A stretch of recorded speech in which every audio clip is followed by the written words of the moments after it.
The Sabres Scoop, hosted by Brandon, Jordan, and Tom, talking everything Sabres. Welcome to Sabres Scoop, presented by the Hockey Writers, a once-a-week show covering all things Buffalo Sabres and NHL hockey. We thank you for joining us today, and to make sure you don't miss any future episodes, be sure to subscribe to and like the show on YouTube, follow and share on Facebook, and catch the great hockey content on thehockeywriters.com and on our Twitter feed. You can find us at Sabres Scoop THW and everything else at the Hockey Writer. Guys, the Sabres just played in another game in which they lost. Coming off a win, obviously, that was a bit disappointing. We'll get to the game recap later. But Tom, do you want to kick off Sabres news and updates? There's a lot to talk about since we last spoke, and I think we're going to have some good discussions here. Kick it off. Yeah, so I guess the best thing we can kind of start with here is Jeff Skinner. Was scratched for a third consecutive game today. I don't think a lot of people saw this coming. We saw him scratch the first game. He scratched a second game, which was already had people going nuts, and now it's a third game. So it's kind of unclear what's going on. He practiced with the taxi squad this morning, so he wasn't even with the regular roster. So I want to get you guys' opinion. What do you make of this? Do you think Skinner's coming back to the lineup anytime soon? What do you think Kruger's doing here? I'll start with you, Brandon. It's hard to see. I actually tweeted about this earlier. It's hard to see an easy way that Skinner makes his way back in the lineup, and by easy, I mean like without some sort of commotion coming from the organization. I just don't think that he's really going to slide in above anybody. You'd think that with Jack Eichel being a late scratch, that would be his way back in, but evidently Tage Thompson took that honor, and I don't know if there's an easy way he makes it back in. I'm not sure if Jordan has anything to add here. Oh, I do. And I mean, looking at the press conference today from Ralph Kruger, it's quite clear he believes that Jeff Skinner has the potential to make his way back up, maybe even into a prominent role into the Sabres lineup. But he's going to have to work for it. And right now, he only has 1 goal in 14 games. He's now being scratched for the third consecutive game. Things aren't looking good for him right now. Yeah.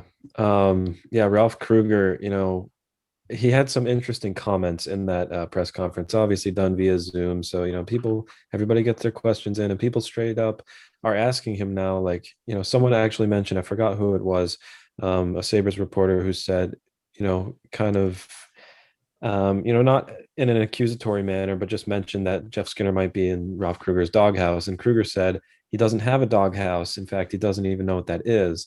That's a pretty well-known sports term. So I'm not sure if he was just trying to shrug off the comment without controversy or what. But I mean, do you guys think that Jeff Skinner truly is in Kruger's doghouse? I think it's fair to say at this point he would be.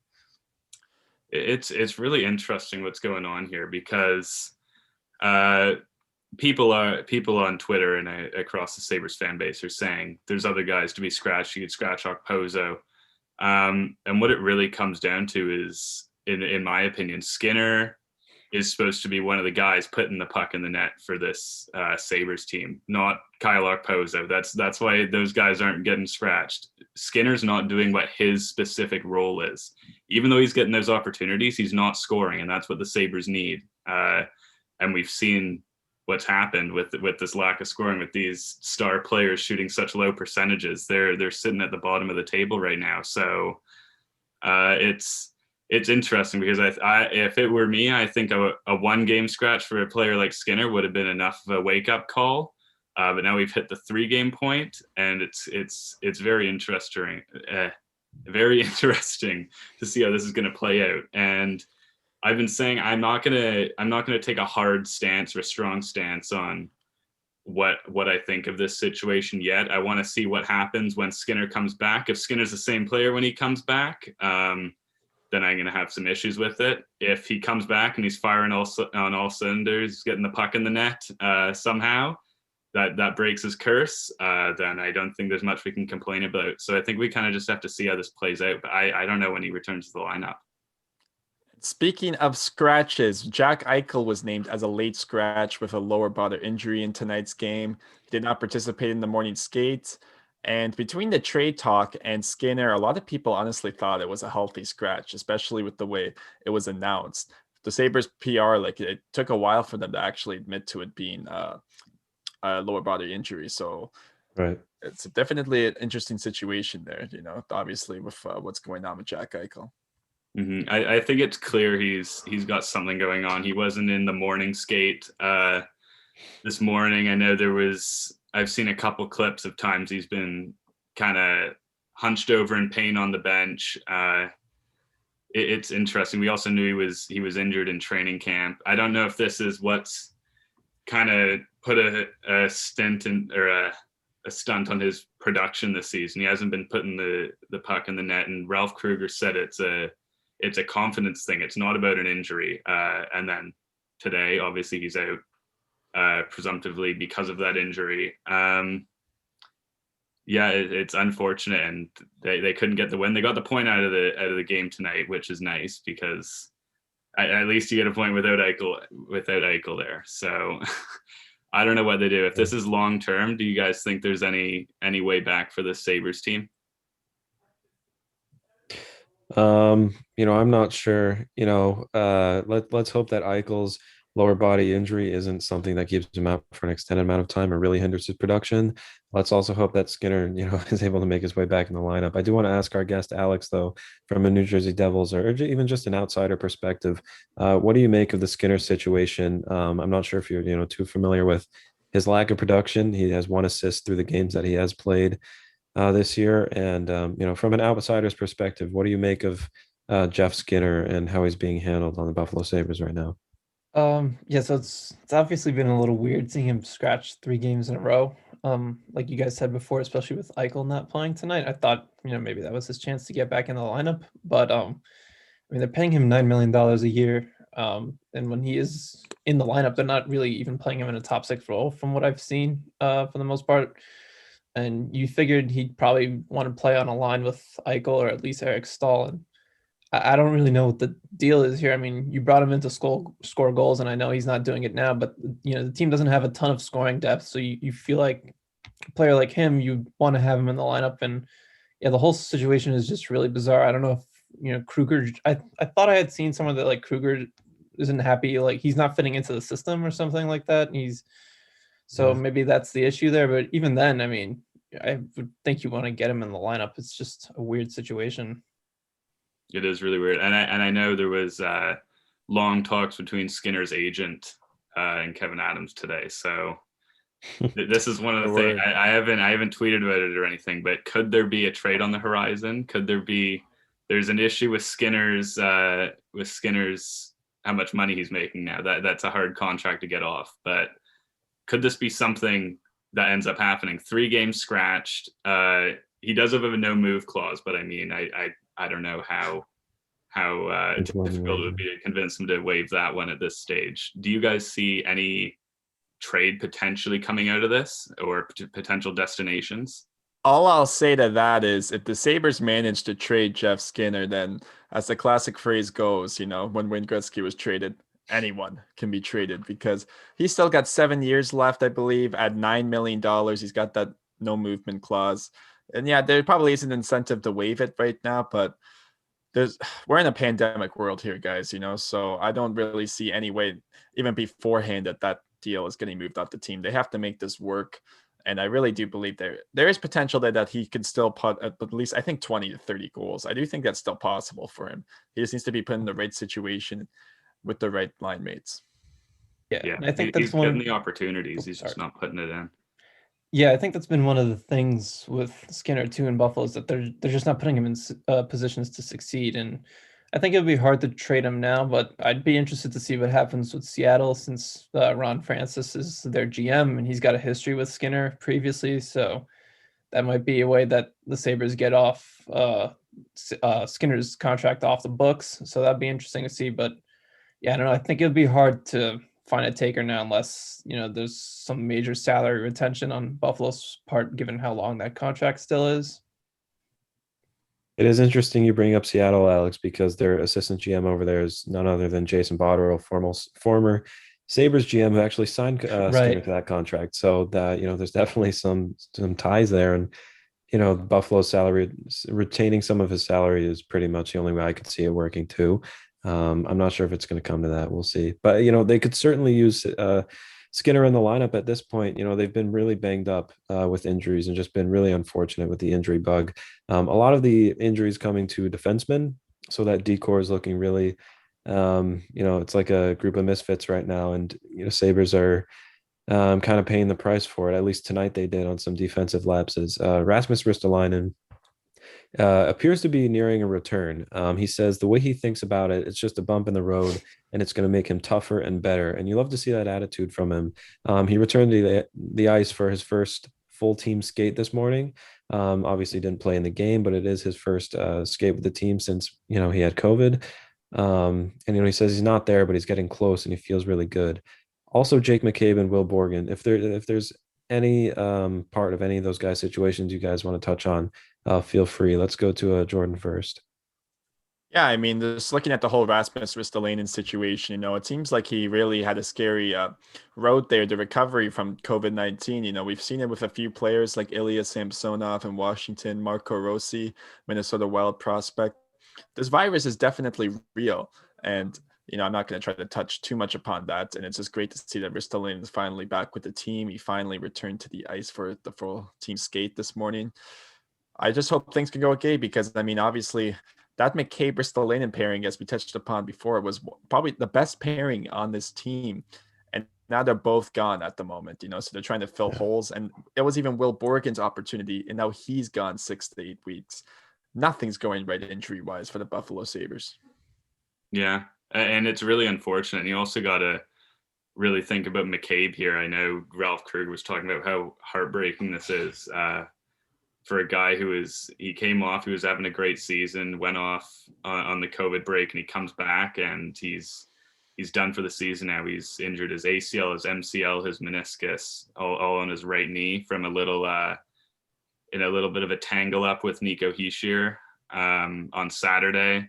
And it's just really unfortunate to see because he was off to a good start, and Ristolainen as well. He's obviously taken he's been through a really tough time with this COVID thing and some very scary stories as we've heard. And this is the Sabres top pairing. And then you throw in Will Borgen's come into the lineup and he's in there with Dahlin and he's looking good. And then of course he fractures his forearm blocking a shot. This is just the Sabres defensive corps have just been destroyed here. So it's going to be interesting how they rebound from this. Hopefully Ristolainen, as he said, he's starting to feel better. He's not 100% yet, but hopefully he can get back to this lineup ASAP because the Sabres are going to need it. You're really not seeing a lot of life out of them. I don't look at them right now as a team that's going to compete for a playoff spot. And the pieces are there on paper, but it's just not. It's not looking good. Yeah. I'll direct the latter part of this conversation to Alex now. From the first time that you saw the Buffalo Sabres, as someone who covers the Devils, to this game that was just played tonight, did you see a noticeable difference? And I guess just the defensive lapses that the Sabres gave up and the offensive opportunities that the Devils were permitted. Did it feel easier almost to play the team? Tonight, definitely, especially I think in that first period, Devils were just flying out there. And I think there was a little bit of, after the last game, they want to come out there and just, push as hard as they could. But yeah, that first period and then even that third period when the Devils are trying to mount a comeback and, get the game tied up or even take the lead, they really came out flying to start the third period. And I think the Devils finished the game with like an expected goals of 3.33 at 5-on-5. So they were able to get a lot of really good chances.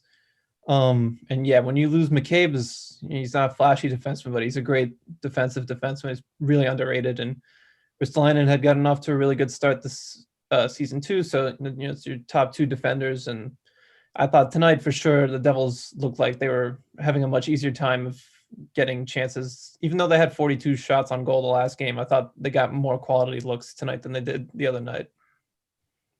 Mm-hmm.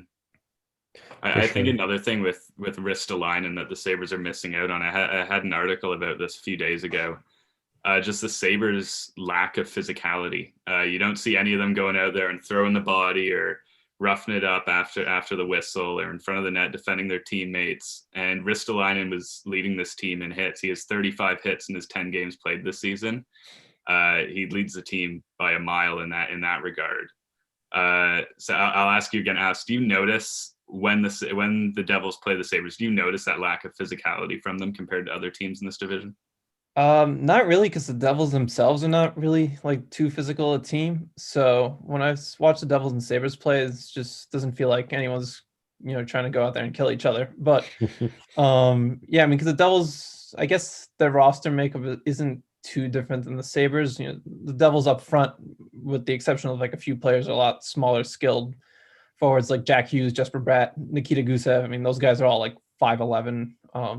You got some bigger guys like Miles Wood and Pavel Zacha, but Zaka's not apparently he's not much of a checker. He's leading the team in points after tonight. So Nathan Bastion too is another guy. He's probably the biggest guy on the roster. He's like 6'4", 200, but even him, he's not like an overly physical presence. So yeah, when I watch these two teams play, I don't really see too much of a difference because they're both not really the most physical teams in the league.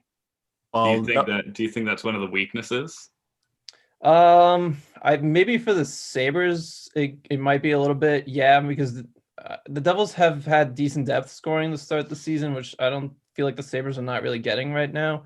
So I think the Devils have been able to make up for it, and just the way Lindy Ruff wants the Devils to play, they're playing this really fast-paced, kind of energetic game, and they want to get moving in transition. So they don't really want to be. I don't think playing. I'm sure he wants them to hit, but I don't think physicality is really like a main focus of how he wants the team play. He just wants the team to be aggressive on offense and be as fast as they can. Well, I have a fun stat quickly before we move on. Noted goon Nico Hischier, since being named captain of the Devils, has actually injured 3 of the Sabres. All accidental, of course, but I just wanted to say true. That was a fun stat. I was funny you mentioned that. I was thinking that tonight, and I was like, "Am I going crazy, or have these all been Nico Hischier?" Was it what did he get? Borgen and McCabe, right? Who's the third one? Was it Eichel? It was Eichel. He did injure Eichel too. I didn't know that. Oh man. None of them intentional though. It's yeah, of course. Yeah, none of them were intentional. Yeah. Well, I'm sure something that could have been a saving grace for the Sabres is some fans in the building, and unfortunately, actually, New York State allowed them to start as of tonight's game to have fans in the building, but they didn't. They chose not to. They're actually delaying that until March 20th, I guess, to put a comprehensive plan together. So fans are going to be allowed back in the KeyBank Center for select home games starting on Saturday, March 20th versus the Boston Bruins. And, with a team like the Bruins coming into town, you're going to need that. So it's going to be at 10% capacity. And people in attendance must show a negative COVID test result within the past 72 hours. Additionally, I think they're not restricting, but they're giving, ticket sale preference to season ticket members. And that's probably based on seniority. So I doubt, somebody like me is going to be able to get into the game. I think it's going to be, loyal fans and whatnot, people who want to go. It's going to end up being around 2,000 or so fans. What do you guys think about that? Is that going to make a difference? Is any level of noise in there going to get the Sabres going or what? I'm honestly worried fans are going to go in there and start booing with the way I'm seeing people talk about this announcement on Twitter. People are really, really, really not happy with this team. The lack of work ethic, it's ridiculous how they blow games. We saw it tonight against the Devils. They had a 2-1 lead within a span of 2 minutes and 20 seconds. They're down 3-2. And it keeps happening. They give you hope and they take it away. And they're sitting at the bottom of the division. So we'll see how it's March 20th. So they have some time to kind of pick it up here. But if they're going to keep playing this way, a lot of it's not their fault, the injuries and stuff, but at least look like you're out there doing your best, giving your full effort. But if the fans are going to go in there and they're going to support this team and get behind them and cheer, it could give them a boost. But we'll have to see. What's your take on it, Jordan? Honestly, man, we keep alluding to this the past few episodes. The Sabres need to have some fun again, And if that helps with the fans in the building, hopefully some of them are cheering instead of booing. You have to hope that happens. You have to hope Eichel, Hall, and Skinner start scoring some goals. Maybe that'll help. we need to have some fun here as fans, the organization, the coaching staff. Everybody needs to start having some fun playing hockey, you know? Mm-hmm. Yeah, you definitely don't. You don't see any of them smiling. Or I'll go back to just for a second and touch on the physicality thing. You would think these guys would be losing their tempers with the way this season has gone. The Sabres have one fighting major this season, and it was McCabe in the season opener.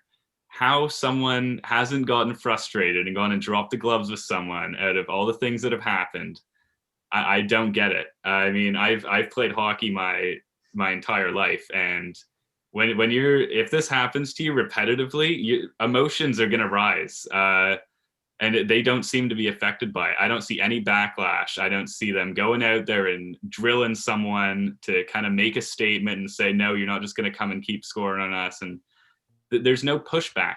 They look like a pushover team. So I don't know what they have to do here. And again, yeah, they don't look like they're having fun out there. They don't look like they're enjoying themselves. They don't look like they're playing with passion.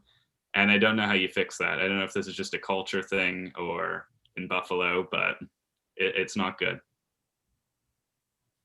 Yeah, I think with the thing too, with the culture thing, like if that is part of the reason, that's obviously not going to be like an overnight fix for the Sabres. Like, it's going to be a process. I mean, they got a new GM, basically a new front office. We'll see what happens with Kruger, but I mean, he's probably going to be in place for the time being. So, yeah, I agree with you guys saying that. Yeah, you got to have some fun, and I think the fans will help a little bit, especially if once they get back. Once the fans get into the arena and the Sabres are playing a little better, might have some energy. And even if it's just, whatever, around 2,000 fans, it's going to be like the same thing here in New Jersey too. Even if it's just that, I think it'll make a huge difference having actual crowd noise instead of having that fake, pumped in crowd noise from the stadium speakers. All right, we'll go and reset the episode now, and then we'll get a bit more into what happened between the Sabres and the Devils tonight, which was a very interesting game. So you're watching Sabres Scoop, presented by the Hockey Writers. You can subscribe to us on YouTube, follow us on Facebook, and you can catch all the great hockey content on thehockeywriters.com and our Twitter feed. So our Twitter is at Sabres Scoop THW, and the Hockey Writers at the Hockey Writer. Yeah. Yeah, Jordan. And today we are joined by Alex Chauvancy, a New Jersey Devils writer for the THW, who writes with an analytical viewpoint. So we love our analytics guys on this podcast, apparently. And he just loves to talk hockey. Now you can find him on Twitter at _Chauvancy23. Is that your lucky number, Alex? 23? I guess a little bit. It's the number I wore playing middle school basketball, so I guess I stuck with it. But yeah, I guess we could call it my lucky number. Yeah, and I mean, we saw what happened tonight. The Sabres blew a 3-2 lead and ultimately lose 4-3 in overtime off a Pavel Zacha overtime winner. I just want to get your guys' initial thoughts on the game. Let's start with you, Alex. What were your initial thoughts, from a New Jersey Devils standpoint? How do you think they played in this game? So I definitely thought they were the better team at even strength. I don't think there's too much debate about that. Unlike the other night where I thought even though the Devils had like 42 shots that night, I thought the Sabres were the better team at that game state. The first period was just was kind of an odd one. I mean, the Devils were out there, out chancing and out shooting the Sabres by quite a margin, but Ullmark he looked like Dominik Hasek out there. I mean, he was ridiculous. And then, he gets hurt on that one save on Nico Hischier, and he stays in the game and it looks like he's going to be all right, but then he comes back out, or he doesn't come back out for the second period. So I don't know if that changed the game a little bit. And then it was just, there was some kind of wild swings in this game. I think the Devils special teams had a little bit to do with that because I guess we'll get into it in a little bit, but their penalty kill is just an absolute disaster. And, I don't know how much of the Devils you guys have seen this year besides these few games that they played against each other, but the penalty kill is not just an issue tonight and the previous game. They have the worst penalty kill I've seen in a very long time. So I thought that caused some wild swings at the game, especially in the third period when the Devils are up 3-2. And then, it looks like they're in a good spot to close things out, and they take another penalty. And Sam Reinhart was just right by himself in front of the net for an easy goal to get the game to overtime. So it was definitely an entertaining game, that's for sure. I think if you're a Devils fan, you got to be happy with that response because you're on a 3-game losing streak here. So you wanted to kind of put a stop to that and get back on the right track with 2 games against the Capitals coming up this weekend. So for them, I thought you got to be pretty happy with how they played overall. Yeah, definitely. New Jersey definitely has a very young team. You're seeing the emergence of Ty Smith, Igor Sharangovich. You have Mackenzie Blackwood with a 935 save percentage and 7 starts going into this one. Brandon, I'm curious, as we're Sabres Raiders here. What are your thoughts on Buffalo going in this game? Yeah, well, I think the special teams once again were their, were their saving grace here in a losing effort. I believe it was 2 of their 3 goals came on the power play. First of all, it's good to see Casey Middlestat get on the board. Someone who came up, didn't start the season with the Sabres, but he came up and looked good. He had some chances in the past few games, and he finally pots one tonight. And then of course that nice Sam Reinhart tap in from Taylor Hall. It was nice to see Hall record a point as well. So they looked good on the power play, but obviously, like Alex said before, they were playing a very weak penalty kill. So, they better capitalize on that for being tied for first on the power play league wide going into this. Even strength, it's the same old story. They just were outplayed, outmatched. Olmark probably could have stolen the game, stole it for them, maybe if he hadn't gotten hurt there, because it looked like he picked up right where he left off from last game. Hutton, he didn't play awful, but he definitely could have played better. So it's just another disappointing showing for the Sabres in my book. Yeah, this is it is incredible that this just keeps happening over and over again. And you mentioned the Devils struggling on the penalty kill. I was just looking at the stat sheet now. A little bit of a positive here. The Sabres now are in sole possession of number 1 power play in the league. Which is probably pretty unexpected for a lot of people that don't watch the Sabres and just see them sitting there at the bottom of the table. But yeah, they have the number 1 power play in the league now. But I'll get back into the game. I think it's Olmark going out after the first period. He was incredible in the first period. We saw just before he got injured on that Heischer shot there, where it looked like, I don't know if he pulled his groin or I don't know what it was there, but he had an entire sequence of saves and he was turning them all aside. And I think if he had played through the rest of this game, he had a solid shot at trying to go for another shutout again with the way he was playing. He was on fire through that first period. And I'm kind of like to drift off the game and look a little bit into the future here. If Olmark's out for the next little while here, he didn't return to the game the next 2 periods. What do the Sabres do in net? Good question, because if you put Carter Hudson in net, who actively hasn't been NHL caliber, I've been saying that every show too, you're not in a good position, and I know the Sabres have a few other guys like Johansson, waiting in the pipeline, but like you might have to consider a trade there within this East Division if something opens up, and I don't know exactly what would be available at the moment. Yeah, I think they should be very stressed. I don't know if the post-game conference is going on right now as we're recording this, but I do want to know what the status is on Olmark, because if he's out for a while here, this is very, very, very, very bad news for the Sabres, because we've seen Carter Hutton quite a few times now. He's had quite a few opportunities to prove himself here, and he's not getting it done. It's not looking good there in the net. And you have Johansson who could come up, but we saw him in an NHL game earlier in the season. That also didn't go well. It's not looking good for the Sabres. So hopefully he can get back in. For sure. Yeah. No, a lower body injury is never a good indicator for a goalie. You're expecting, usually in that case, it's something that'll keep them out for an extended amount of time. I think, what they do will depend on where Kevin Adams thinks this team is. If he thinks, throwing the towel on the season, then just roll with Hutton. If he thinks we can compete for a playoff spot, the only option is a trade.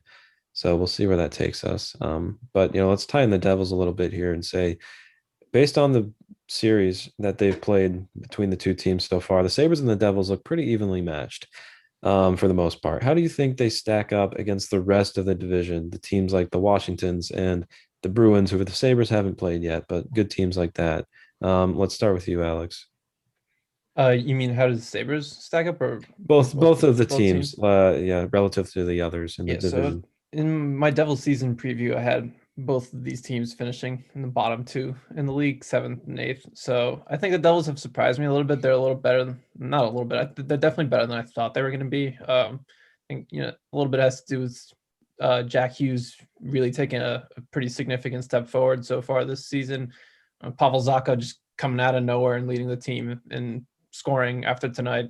Blackwood looks like one of the best young goalies in the division, at least. So I think they can compete with some of these other guys, especially with the Rangers haven't looked all that great to start the season, a little worse than I thought they would be. And, there's the whole Artemi Panarin situation too. So they got their own kind of things going right now. I think the Devils can kind of be in that mix maybe for the fourth spot, depending on how the Penguins do the rest of the season, because I'm not really completely sold on the Penguins to start this season. And the Flyers are just kind of regaining their groove, I guess, after coming back from a COVID break themselves.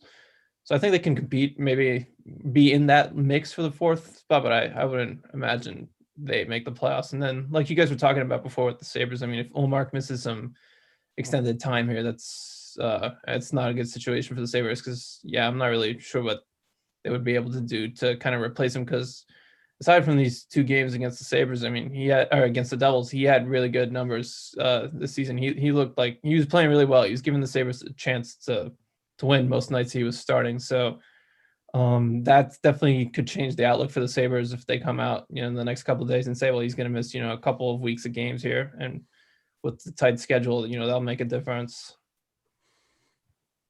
Yeah, I think it's interesting you mentioned potentially taking that fourth seed, because I'm just looking at the standings now. There's really not that big of a gap here. You still got a lot of games left. Like, there's not even 9 points between the Sabres and the Bruins up in first place. Devils and Sabres are both 6 points out of a playoff spot, and we have a long way to go here in the season. And obviously a lot less than in a normal 82 game season. But if these teams can kind of get in a rhythm here, string some wins together, anything's really possible. Yeah, and the thing with the Devils and the Sabres too is I have to go look up like the updated standings, but they should both have a lot of games in hand against some of the teams at the top half of the division, because they missed 2 weeks with COVID outbreaks. So the fact that the Devils are 7-6-2 after tonight, and they still have maybe 4, 5, 6 games in hand against some of these top teams, could make a huge difference at the end of the season. Same for the Sabres, if they can find a groove, could make a huge difference for them if they're, not that far out of a playoff spot, but they still got more games to play than other teams. Yeah, for sure. And the Sabres honestly live and die off the status of Linus Ullmark, like we talked before. If he's out for an extended period of time and they have to rely on a guy like Carter Hutton, they're probably finishing in last place, if I'm just going to be honest with you. But it is true, the factor that the COVID, has affected their play for the last for 2 weeks there in the season to start off. I wouldn't be surprised if Eichel and Hall go on another heater again, like they did early on in the season, and that could potentially get them some games. And this kind of leads me into my next point. Alex, I'm curious to get your thoughts on Jack Hughes' play this season after a really tough rookie season. He has 11 points in 15 games to start this season. It's interesting, because looking at all the analytics, he was actually among, one of the worst players in NHL. Not as bad as Capo Caco, but, and there were some positive signs there even with him, because his transition data, I believe, was among one of the better players in NHL. I mean, we all know he wasn't going to be a bust, like as some people were trying to say. What do you think of Jack Hughes this season? So it's basically been night and day from him where he was this time a year ago. Just really, he looks like, what made him the first overall pick in 2019. He still needs to get a little stronger. But he's only 19 years old, and that's going to come with time. If there was one player on the Devils roster who really benefited from that, because that 10-month layoff where they didn't have to go to the bubble, it was definitely Jack Hughes. He just had time to kind of, put his rookie season behind him and then work on his body. And he added, I think, what did he say? I think before the season started, he said he added 14 pounds of muscle. So that's definitely made a huge difference for him, because this season he's not getting knocked off the puck as frequently as he did last year. And he's winning these one-on-one battles that he wouldn't have a year ago. And I think that's made a huge difference from him. And with Nico Hischier back now, we'll see what happens who's the first line center. I mean, but with the way Hughes is playing right now, I mean, I don't know. He might not ever give up that first line center position right now. And I mean, he's been able to play with different players. He had looked great with Jesper Bratt and Andreas Janssen before the shutdown. And then now he's been playing with Janssen again and Kyle Palmieri, and just it seems like a great fit as well. So yeah, I think a big reason why the Devils are 7-6-2 right now is because of the start Jack Hughes has had to his season. They probably wouldn't be in that position, especially since Hischier really missed like the first month of play. And so I'll get into the next one here. Another guy who's really playing well for the Devils here this season, Mackenzie Blackwood. So he's got a .932 save percentage and 8 starts now. What have you really liked about his game? And do you think this is something he can continue doing the rest of the season? Or do you think this is just a short-term stint? The .932 save percentage is, I mean, you rarely see like a goalie put that kind of number up through a whole season. So he's already regressed a little bit. He was like at a .945 like a week ago. So it's already coming down a little bit. And especially with that penalty kill, I mean, they go on a penalty kill and it's just basically a goal against at this point. So, but yeah, I mean, his athleticism is crazy he's 6'4", 220 pounds, and his movement is great. I look at what he's done since he's come up to the NHL in the 2018-19 season. And, it was a bit of a surprise that he just kind of fast tracked all the way to the NHL, because before that 18-19 season, he was playing ECHL hockey, and you're like, oh, I don't know, this guy was a high pick. He was a second round pick. It doesn't look like it's working out. And then all of a sudden he's in the NHL about like 10 months later. And since then, he just hasn't looked back since then. So, everyone made like a fuss about Carter Hart and the other goalies in the Metropolitan Division, or the East Division, I should say, before the season started. But, Blackwood and I guess Shesterkin have probably been the best of the young goalies so far. And I think the Devils now with Hughes and Hischier and Blackwood, they kind of have that young core that they can build around going forward. And I don't think he's going to sustain the .932 save percentage, but I mean, he looks like a goalie that can win Vezina trophies and, be consistently around like a .920 save percentage, on a full season. Yeah, no, that would be awesome to see. He certainly looks like he has the talent, and it's not just, in the East Division. I've seen a lot of people noticing how good he's been playing. And he's certainly helping the Devils win a lot of games. With players rather, like Blackwood and Hughes performing on a nightly basis. You touched on it a little bit earlier about the Devils potentially being in the mix for that fourth and final playoff spot in the East. Do you think the Devils have a legitimate shot at making the playoffs this season when it's all said and done? And where do you think they're going to finish? So I think they're going to finish better than the 7th place I had them before the season, but I'd still be kind of surprised if they got that 4th spot. Right now it's still, the Penguins might not be the team that they used to be, but it's still kind of hard to bet against Sidney Crosby. I know Malkin hasn't been having the greatest season, at least to start, but it's kind of hard to bet against Crosby. And they got enough good pieces there with Letang and some of their depth or their role players like Gensel and Brian Russ, where I think they should be okay. I think the Flyers will end up being okay too. So I would say the Devils probably end up finishing 5th or 6th. Maybe with like the Islanders and the Rangers around that, in that group, depending what the Flyers do. If for the Devils, I think long term, you're just looking here. What you want to take away from the season is like, the development of Hischier and Hughes, that they take steps forward. Mackenzie Blackwood, obviously, another. Ty Smith has been ridiculously good to start the season too, probably in the Calder conversation, at least for the time being. So you want to be able to look at things like that and be like, all right, these guys played really well, but even if we didn't make the playoffs, next season you're going into next season with a core like that to build around, and they're all 20, 21 years old. So I think the future is bright. So even if they don't make the playoffs, there's no reason to be disappointed if they don't. Just got to take the positives away from it. How long do you think it is before this team's going to be playoff contenders? They're going to be in the playoffs consistently? I mean, if they're showing me like just based off what I've seen from them to start the season, I think they're already a little bit ahead of where I would have thought they were. Mostly because Hughes and some of these younger guys have really taken step forwards, and I've already mentioned a couple of times, but like Pavel Zacha, I have no idea where this came from. I mean, he's never shown signs of this, in the previous 3 or 4 seasons, and he's been in the league for 4 or 5 seasons, and he's still only 22 years old. So it's kind of crazy. I think next season, but if they're playing like this, I think next season you could start talking about them being playoff contenders because they got a ton of cap space to work with this offseason. So I'm sure they're going to be able to make more additions. And if Blackwood keeps playing like this, then you finally have enough games to see where, like, all right, this guy's legit. He's played 100 something games in the NHL and he's got like a 920 save percentage. So, you got a good goaltender to build on, and they'll probably have another good pick. They got Alexander Holtz coming up, Dawson Mercer, and Nolan Foote, of course. So they got the pieces and the prospect pool where I don't think we're that far off from them being considered potential playoff contenders. I think next season could be a realistic target.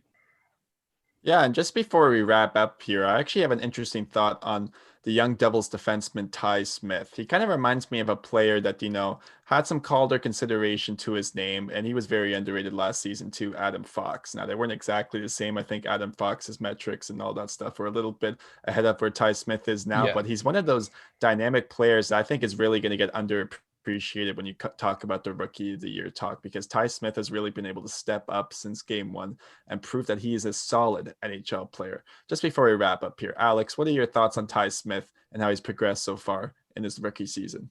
Yeah, I like that comparison to Adam Fox. I think that's when you're talking about the Calder Trophy. I think Adam Fox should have been one of the Calder nominees last year, but it's for a whole different podcast. But yeah, Ty Smith, the Devils took the right path in developing him too, because a couple of years ago it looked like he was ready for the NHL. I think it was even the year just after they drafted him in 2017, I want to say. Was it 2018?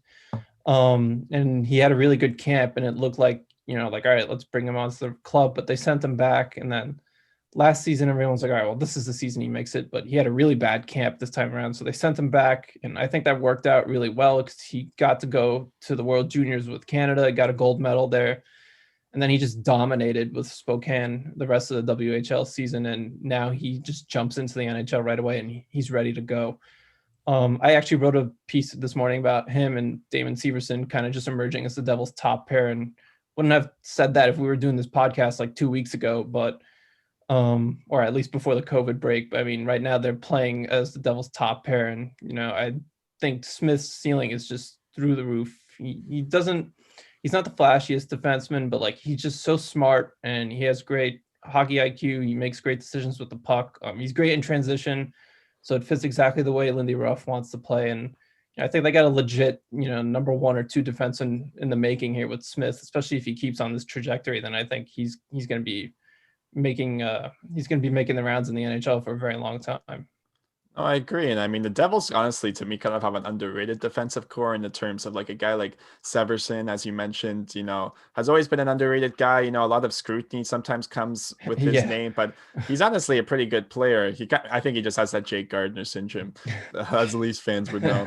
And that's the comparison I'll make for that. And yeah, honestly, the Devils are a young team here. They're going to have another high pick. They have a bright future. I don't know if I can say the exact same for the Buffalo Sabres. I mean, Jack Quinn is at least looking good, so we might have something fun to talk about. Paterka looks like a pretty solid prospect too. Yeah, totally. And we're ready to wrap up here, guys. So we thank you for joining us. This has been the Sabres Scoop presented by the Hockey Writers. Make sure to subscribe to the show on YouTube, follow and share the show on Facebook, and follow the show on Twitter at Sabres Scoop THW. We also like to thank Alex for joining us this time around, and make sure to go follow him at _Chauvancy 23 on Twitter. Don't miss out on all the great hockey content at thehockeywriters.com. For Brandon, Jordan, from Brandon and Tom, this is Jordan. And this has been Sabres Scoop. Until next time. A little tired.